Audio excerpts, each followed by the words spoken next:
but judge no wo to me right say obetimi aka so wo ma ne bail brantie ni wo eni say ye kwa because bosome nkono ba abrantie o acting movie fe kama obi ntumi ma ye nkunu ntontwene saa kwa abra ebusuafo nya tentere ne hwetan na no say na ne papa kasa hwehwe tumi say ye papa yi ya na nya ne ya sen wa hwe oba mo abeduru sei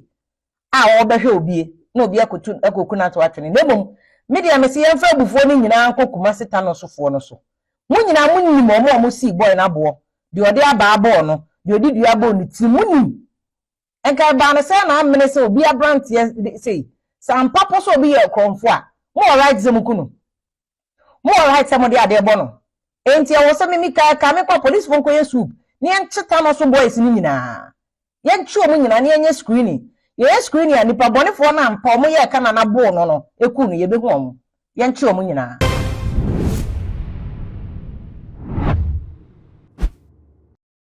Ebusiamu akwaba e debate too much GH meso se nene dedi kan ya oni mi edi share e ya subscribe my page we anu amia adoma no se ne be ya upload bi a wonsa ebetimi aka na ebusia se yenko ye chikakra abrantie wo bi e ya abrantie bi na o ya background artist afeya na oba na nyum no so de na esofoma no kwasem se na hunka e wo mu yie pa na abrantie ehia na kwenhie wo ya e wo kumase a na ne nyina e kyese okokumase kosra ne nkanchime bi efense na ya eho e na afewi akire no yekopa abrantie so ye konfo e ma na ya no kra e kire se onimu no ne nyina ne se efia na ya no etim no na na ya no ene na ase ene etifie o kyese na ya no wokuna ne kunu no wo akwantu ena ne mpna enso ene wo obi na wo obi no kokosra no enu nti ahomache wo obi ni epia kwa kogu nsuo no ena okohia na ya no ase e wa bonten ma ne bisa ne se opede wo fie ho ma okobo na ya edima abrant maame no e kyese debi na ya na onim ne die enye ne mpna no notimi ka so ba ne nche fise na ya no eye obawarefo ono maame na ase ena na ye ntene abrante no eye krofo e ma maame no so ba bonten be kire ma opai abrante ne krofo a abusia amanfo sugu abrante no so ebo na ohwe ne nkwa ya asemi eba ye de beto ga na ha e ma ne ye de jaye ma amanfo na ebufie ma obi ebusuafo so edi ya uye pa eko police station e me ekochi na ya edi ne kotum okọ court e ma court 89 ni bill ebusia eko court e ma asem no eko court no court ama na ya no bill ni na ne so mo san edi ne kohye mu kire se ehwehwemu a wo mo ye no omonye enwie nti so mma ne bill a enye yi na enchiremu bi a ye sister film lady e de aba bonten no e kire se court ni bill na one farm man na ya no enye nche se enhwehwemu no manya enwie na emom na eye protection e na court no e de ma na ya fi se so man na ya bill a nka e bia na ya no so si abonten a se ne mo bo abrante no ekun no na abusua no e wo ye wo na manfo bo afu no ombetimi so abona na ya no kra age ono so ne nkwa e de afri ne nsem na film lady e kasa no o kire mu kire se ababa wa na efre ne se na ya no embra ne betimi agya ne kire se evidence bi ani wa e kire se na ya no ena ebo abrante no ekun no ne eda bonten nyina ye kebi ne se na ya no ene abrante no e twempna na na ya no koka ye ne se onim abrante no wo ba bia enu nti ne ma wo mu no ekun no na film lady e kire se empna twe no Ghana hamra mu no enti amra se obi enyi edu ne benefit so ni obi e twempna enu enti amra enu nti se ye pe wo mu a emra ne betimi atwe omaso e de afa abrante wo obi wo no ho dia ena na wo mu a omo bu abrante no omo ena wo se mra no ene wo mu di nemu enye nana ya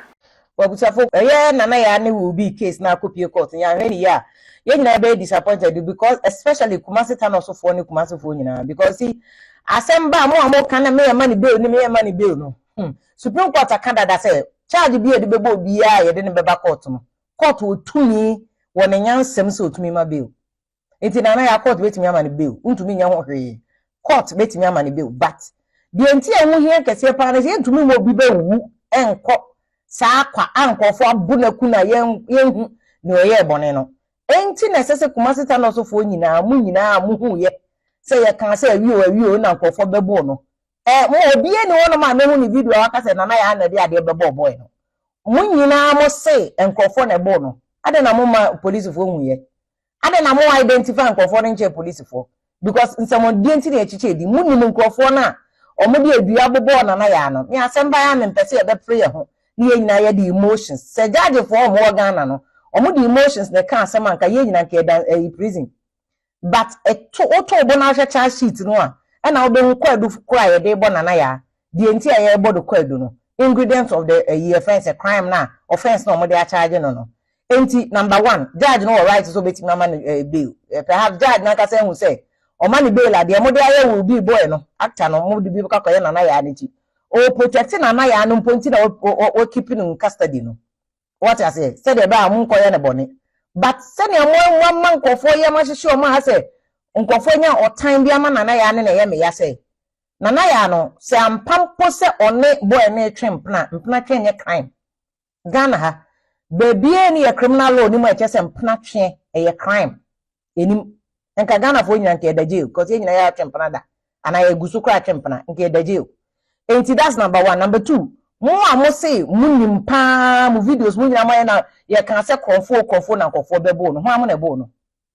omo nyina Kumasi Town so fo munim mo identify konfo ni nyina ma akoma nsam mo ndie ti na echiche di enche police ni efo mo nyina ko nyina dakam eji se mo evidence eche se na ya na de ade bo na onim se ba na criminal cases ade nti amon ye nyina be disappointed no e ba na criminal cases asam kokota emra ne sheko adubofo prosecutor no police ni na ye di case na ma no ono na mra ne hye no so prove beyond reasonable doubt against Nanaya. And if you want to me anko prove Nanaya ne lawyer for the meeting akogina ho no maka se ye hwe obi a ye hwe de mo beye enti asam ba mo ma ye nya se ye de ma ye ndi enya de bloggers nya be ka no bloggers ni bebre ya de but asam ba se ye de am se emotions but obo na hwe charge sheet no se ampa se ye meda manslaughter ani ade a to obo na hwe the ingredients of the crime na hwe de beti me prove emu nyina against Nanaya na ono no de ade ko ni ti because ye wudi a was to be just nipa ne bonitimpo intent to commit the offense to commit the act so bonitimpo so be yes I will be no boni na mpa onipa na so gina sa etimpo na oboy no so no koye ne boni mo beti me prove no against Nanaya na nti asamba yam tro ye bokakra oh ma abna case ye de hu gi mo ze case still pending because court on pre ne hu mu atai de na mo ko law school bi mo bu better den ye nyina nkra ne mu ntete nkra ne ti asamba ye so nya abotra wo beti me dwabo atete am we yi ne so sa na judges ne ye o madwuma o mo to o mo bo dwudwa abo na te se entete no mo hwe ne so bebi a no kore wo ne brebo wo ansa no mo de ato sa na mo ye Nanaya case enti Nanaya akwa mo mpre ne ho so obenya because o nya bele sesi Kumasi Town so ntumi ntina in fact Kumasi nyina akwa ntumi ntina so tu enye sa se de abufuo wo so no mbekwa akoye ne bone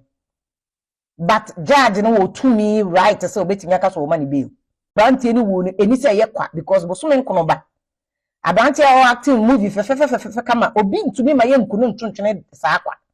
abra ebusuafo nya tentere ne hwetan na no se na ne papa kasa am hihye tumi se eye papa yi ya na nya ne ya sen wa hwe oba mo abeduru sei a obehwe obie na obi akoku na to atwene nebom media me se yemfa abufuo ni nyina anko Kumasi Town sofo no so mu nyina munnim omo si boy na bo de ode aba abo no de odi dua bo ni ti munnim enka ba na se na amene se obi abrantie sei sam papa so obi ye konfo a mo right ze mukunu mo right se mo de ade bo no enti e wo se mimi ka me kwa police fon ko yesu ni encheta no so boys ni nyina ye nchi omo nyina ni enye screening ye screen ya nipa bonefo na mpa omo ye ka na bo no eku no ye behu omo ye nchi omo nyina because it's not right a obi esu masem na gu na ya nko a so no no de ade ekobo ni chim how nti asem ba first and foremost ye nya aboche because court all right to man bail o chana te se court amana na ya ni bail court on jiska onye ebone e right a Supreme Court okasa e hwe pai because Supreme Court don na e final yi enti Supreme Court say boni bi obi be ye bia court to me mani bail nti say tumi no wo Nanaya judge ne sem so be ma Nanaya bail ana o mani bail judge no tumi ni kutam de ope e na obeye say Nanaya na nyame ne judge no nti de ope e na oye ba ne nyame bi oso ne prosecutor no ko prosecutor na ntumi empu bia wo bi ntumi ne foko e wo say e ja Nanaya evidence ne ye de kan asem wo court enye yesi ake ana ye fa no kotum ye nka ye nyina ye da jail unim nipa ko de aba boy na de oye julo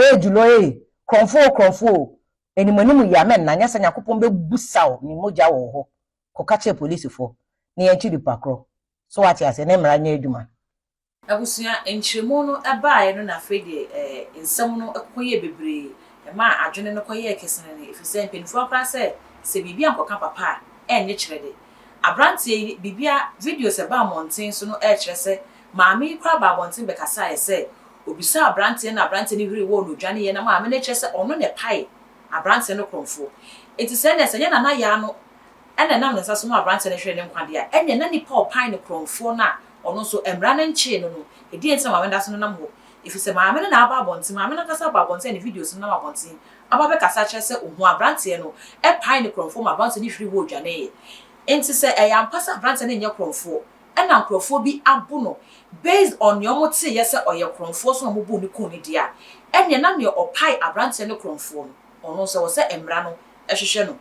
afa ebie mo so se ye pai obi nso so ye kromfo no eno so enkyere se ochina wo se wo de emra ne hye wonsem na wo gini pa ne nkwa efri ne nsem se emra di asem iwie ne koba se abrantie no onye kromfo ampa na bua keke ena mra se bi anase kromfo bi ne ma na hye wonsem abo ne kuna na sa mob justice na edidi dwuma no eso amanfa so eni kwakwa se eso so e wo man we mfi se ye betimi eku innocent people kwa se ne bi aso abrantie wi ebe so kyerɛ se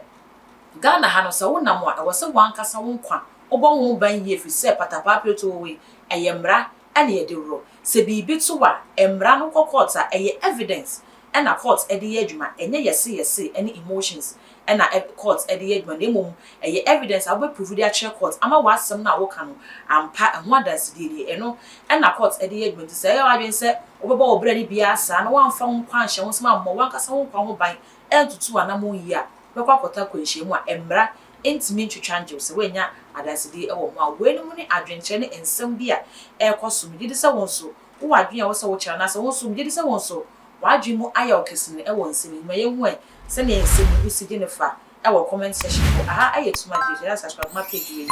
na emi adoma no so se na be ya upload bia onsa ebetimi aka busua e ya follow yen so e wo Facebook e too much GH makra